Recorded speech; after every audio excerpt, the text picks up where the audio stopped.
రాష్ట్ర వ్యాప్తంగా కూడా ఐక్య ఉద్యమాలు వాళ్ళతో చేస్తూ ఉన్నాం.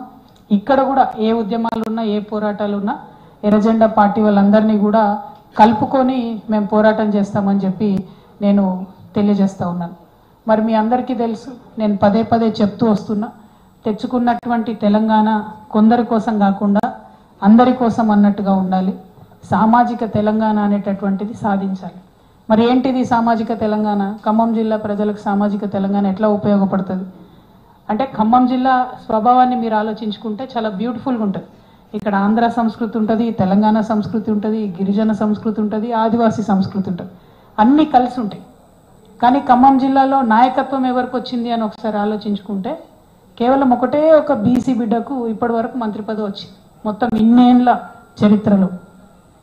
అంటే అది పెరగాల్సిన అవసరం ఉంది. ఆడబిడ్డలకు ఎంతమందికి వచ్చిందని ఆలోచించుకుంటే ఒక్కరో ఇద్దరు అని చెప్పేటట్టు ఉంది తప్పితే పవర్ఫుల్ పొజిషన్స్ ఎవరికి వచ్చింది లేదు. పోనీ యువకులు కంప్లీట్గా ఏమాత్రం పొలిటికల్ బ్యాక్గ్రౌండ్ లేని వాళ్ళు ఎంతమంది పైకి వచ్చిరు అంటే వేళ్ళ మీద లెక్క పెట్టుకునేటట్టు ఉంది. సో ఈ పార్టీ ఆ పార్టీ అని కాదు, బీఆర్ఎస్ కావచ్చు, టీడీపీ కావచ్చు, కాంగ్రెస్ కావచ్చు, ఎవరైనా సరే పొలిటికల్ బ్యాక్గ్రౌండ్ లేని వాళ్ళకి, ఎటువంటి ఆధారం లేని వాళ్ళకు, కేవలం ప్రజల మధ్యలో ఉండే వాళ్ళకి అవకాశాలు రావాల్సినటువంటి అవసరం ఉంది. దానికోసం ప్రయత్నం చేస్తాం. అది రాజకీయంగా, ఉద్యోగపరంగా, విద్యాపరంగా ఖచ్చితంగా మార్పులు రావాలి ఈ రాష్ట్రంలో. నిన్న నేను వెళ్ళి ఒక స్కూల్ చూసి వచ్చిన, సత్తుపల్లి నియోజకవర్గం టేకులపల్లి గ్రామంలో స్కూల్ చూసి వచ్చిన.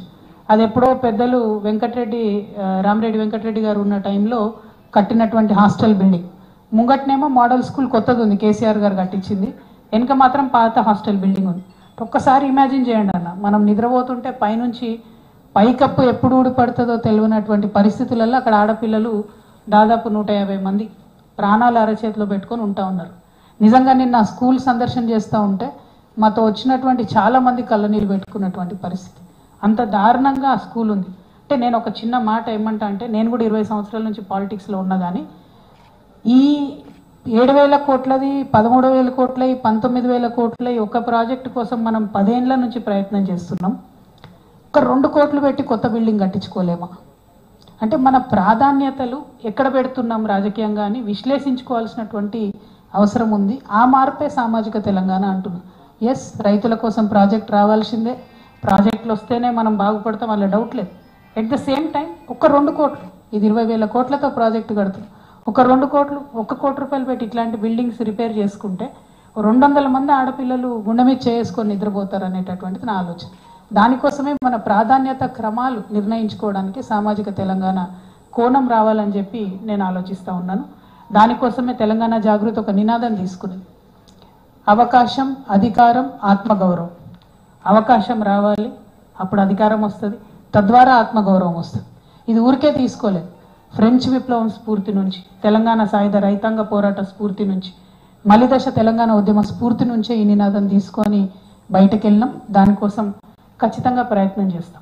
ఇది సాధించే క్రమంలో మరి బీఆర్ఎస్ పార్టీ పనిచేసిందా చేయలేదా? మీరు కూడా మొన్నటిదాకా అందులోనే ఉన్నారు. ఎస్, కొంతవరకు ఖచ్చితంగా పనిచేసింది. గ్రామ స్థాయి నుండి క్షేత్రస్థాయిలో మార్కెట్ కమిటీలలో మొట్టమొదటిసారి ఎస్సీ, ఎస్టీ, బీసీలకు అవకాశం కల్పించింది కేసీఆర్ గారే. అంతకుముందు ఎంట్రీ లేకుండా, రిజర్వేషన్ కూడా లేకుండా వేరే కమ్యూనిటీస్ వాళ్ళకి, కానీ అవకాశం కల్పించింది కేసీఆర్. అట్లా గ్రామ స్థాయి నుంచి కూడా ఒక విప్లవాత్మకమైనటువంటి మార్పులు తీసుకురావాల్సినటువంటి అవసరం ఉంది. అది ఓన్లీ మార్కెట్ కమిటీలలో చేస్తే సరిపోదు. నిన్న ముఖ్యమంత్రి గారు ఏమన్నారు? 42% ఇయ్యంది, నేను ఎన్నికలకు పోనన్నాడు. నిన్న కేబినెట్ ఏం తీర్మానం చేసింది? సర్పంచ్ ఎన్నికలు 42%తోని మేము పార్టీల వారిగా ఇచ్చుకొని పోతా ఉంటాం.